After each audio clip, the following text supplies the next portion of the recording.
Hello and welcome to the first entry to our podcast, Don't Cry, Cry for me, Quarentina. As you can tell, quarantine is getting to us. And we are doing this podcast because we just wanted to reach out to a couple of friends, a couple of strangers, Little fireside chat from our respective porches, if you will. Yes, with perhaps a cocktail. A nice twisted tea, a little gin and tonic. Whatever floats your fancy. Basically, we're floating your fancy. My name's Jimmy, and I'm one of your hosts. My name is Deannie, and I am the other host, the backboard, the setup to the punchline, if you will. Yes. The hook, line, and stinker. Stinker? I've never met her. Oh, my goodness. So anyway, we're just a couple of theater kids trying to get through this quarantine. And both of us have been talking on the phone every single day. So both of us are doing this podcast over telephone, actually, which is pretty neat. I don't know if there's ever been a podcast done over the telephone, but it's basically like having two large walkie-talkies that reach each other at far distances. I don't know that our audience really needs a play-by-play of what exactly a telephone conversation is, Jimmy. I do think that they need it. I mean, there's a couple of Gen Z kids out there who just don't know how to have a conversation on the telephone. Well, it's not like we're doing this from a rotary set, you know. Rotary set? That was my nickname in high school. Anyway. That joke gets funnier every fourth time. Oh, my God. You know, I nail it. So basically, we're just reaching out to you folks. We love you, and we're getting a little stir crazy, and so we will be doing a podcast every Friday morning at 10 a.m., kind of having whatever topics we want. We're going to talk about whatever the hell we want to talk about. Listen, kids, if I get to listen to Jimmy go on and on about his thoughts and feelings every day, I can't imagine why you shouldn't get to share in that pleasure. So here we are.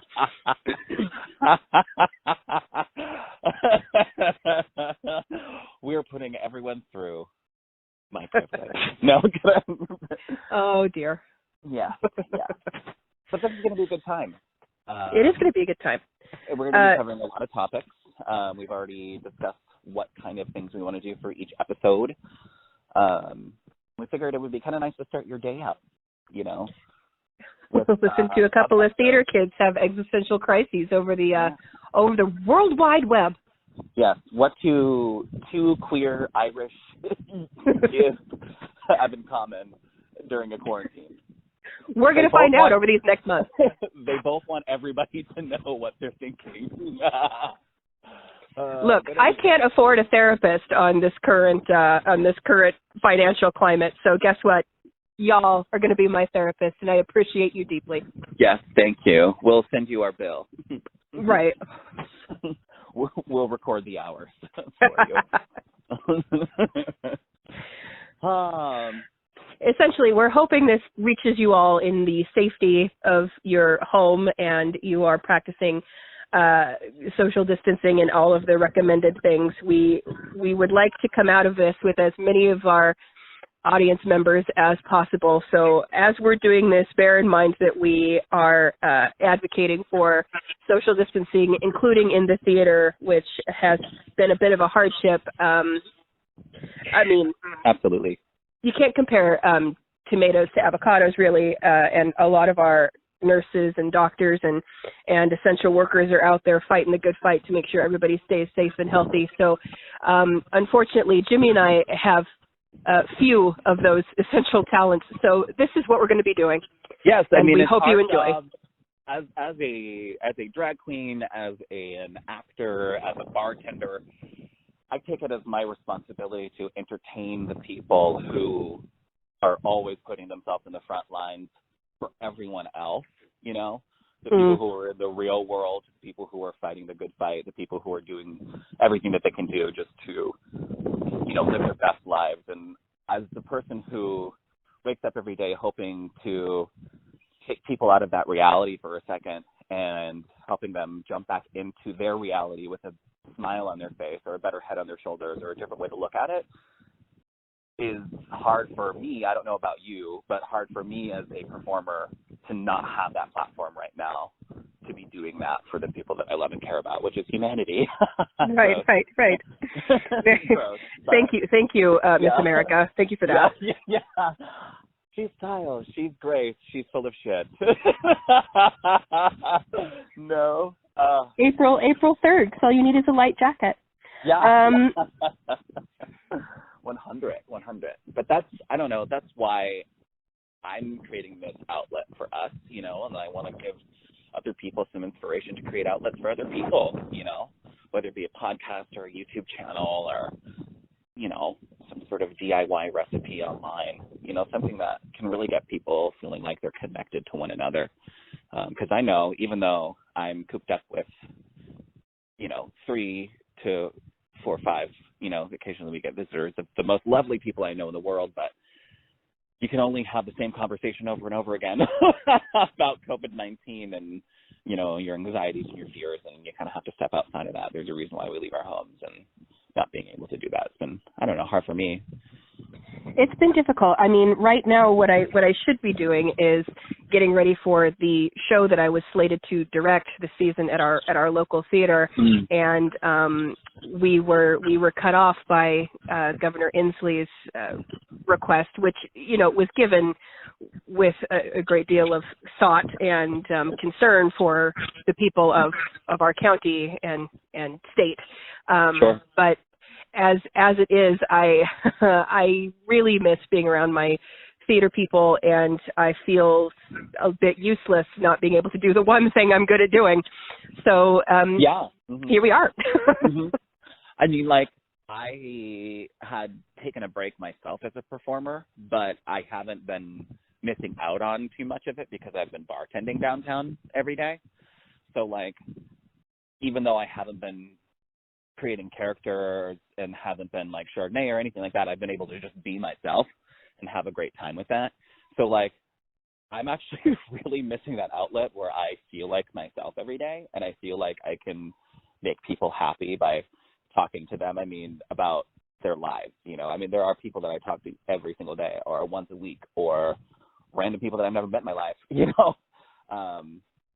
about what they're feeling, what they're going through, and not being able to talk to my people and my friends and those strangers that just kind of walk into my bar every day, and not being able to make them a damn good margarita or pour them an ice cold beer and talk to them about what's going on. You do make a lovely old-fashioned, I have to say. Everyone out there, Jimmy makes a splendid old-fashioned, and let me tell you, as is his primary guinea pig, I have not been suffering in that regard. Well, what could I say, dear? I take the classics very seriously, and if I'm going to make a goddamn old-fashioned, I'm going to make it right. I hear that. But I just miss being able to make those old fashions. You know what I'm saying? I miss it. It hasn't been like a year or anything, but even the time that I've been missing out, I don't really give it too much on how much money I'm missing out on. I just miss, I miss the people that I got to see every day, And slow down, Jimmy. Your privilege is showing. Well, no, and stepping outside of that, it's not even that. Of course I care about that. But, it's more so of being able to step outside of, myself and be a team and create a team effort and an experience for somebody. That's been my goal as a human being, as an actor, as a performer, and my work ethic is to create not just an individual experience for myself, but to create an experience for other people as well.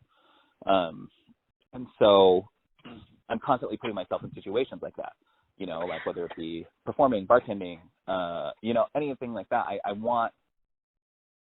I want somebody to walk away from a performance of mine or an interaction with me feeling like they know themselves a little bit more,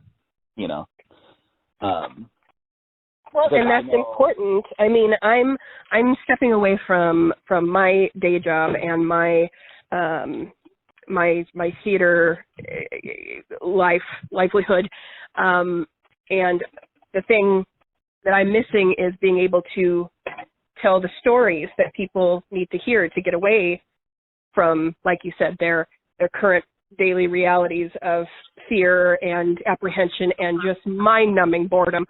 And half of my purpose is being able to tell those stories, and we can't because our safety is dependent on following the guidelines and practicing safe habits currently. And it's so such a weird feeling, though, isn't it? I mean, like, as people who maybe we take ourselves too seriously, but as we probably do.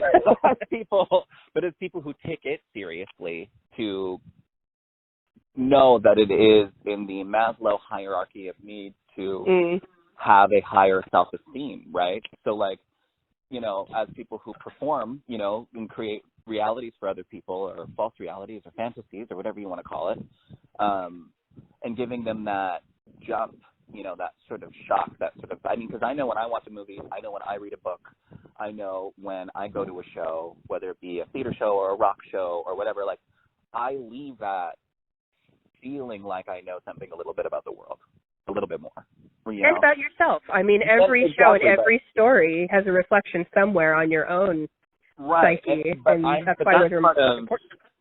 Not to interrupt you, but that's part of, like, the world, though. Like, I'm part of the world, so, like, I feel like knowing myself and knowing my audience and knowing the people that I'm, you know, really trying to make, you know, see the world in a lighter space, it's like when I get to succeed in doing that, I feel like that is sort of like that ripple effect, like they're going to be able to be successful at what they're going to do, which makes me feel privileged as fuck. You know, like, you know, but I mean, there's no standard that I'm holding it to. Maybe, I mean, I highly doubt that every single person that comes and sees a show I'm in or a show you're in, or anyone that, not just me, but everyone, you know. I've watched a couple of Johnny Knoxville movies and left unimpressed. You know? You know, but I'm sure he's doing it for the same reasons I'm doing it. You know what I mean? So I guess it really just comes down to the sheer idea of our own self-purpose. You know. And this is how we can still exercise that muscle without inviting any situations for danger or discomfort.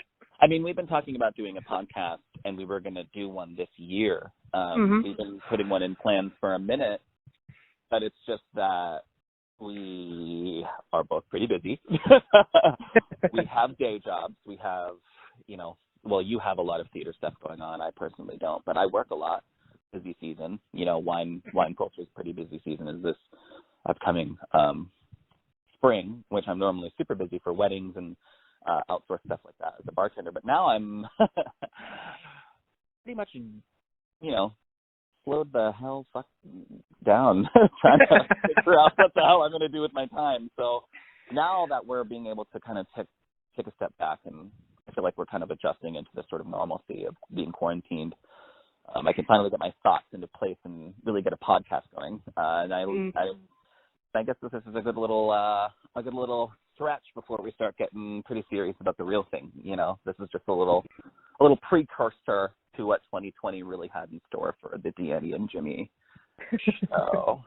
We're a little ahead of schedule, but now that we have the time, I mean, I don't get to go teach my acting classes now, and so I've got to talk about theater somewhere. And if I can't stuff the heads of young performers, then I'm going to saturate the radio waves, I guess. Even though we're not technically on a radio, but it's fine. You know what I mean. Well, I mean, we're on the phone. I mean, there's got to be some sort of radio wave in there. we're on some kind of wave. We'll figure it out. Shit, I don't know science. That's why we do this, because we don't know. We can't do math, so we tell jokes. We just can't math. Well, anyway, if you guys are out there and feeling a little cooped up, or you're having a hard time getting your thoughts processed or looking for an outlet to get that human experience, we're here for you every Friday morning at 10 a.m. Give us your talking points, and we will add you into the conversation in a virtual sense. And if there's something you want to hear two theater kids chat about for upwards of 20 minutes, by golly, let us know. Yeah, we've got quite a few topics we want to talk about. It's not all going to be theater and quarantine. I mean, it's going to be a lot of other subjects, you know, whatever sparks our interest that day, whatever trash BuzzFeed article that gets me angry, or, you know, whatever you get inspired by. That's what we're trying to, you know. The great thing about being a theater and arts person and needing to be a part of so many stories and listening to stories and writing stories and watching stories unfold is that we're aware of a lot of different avenues, and that's going to come into play during this podcast that we're going to be doing. Yeah, absolutely. I mean, this is sort of an experiment for the both of us, but it's also an outlet for the both of us, and we're hoping that it can be the same exact thing for you guys. Precisely. Yeah, that's what we're hoping.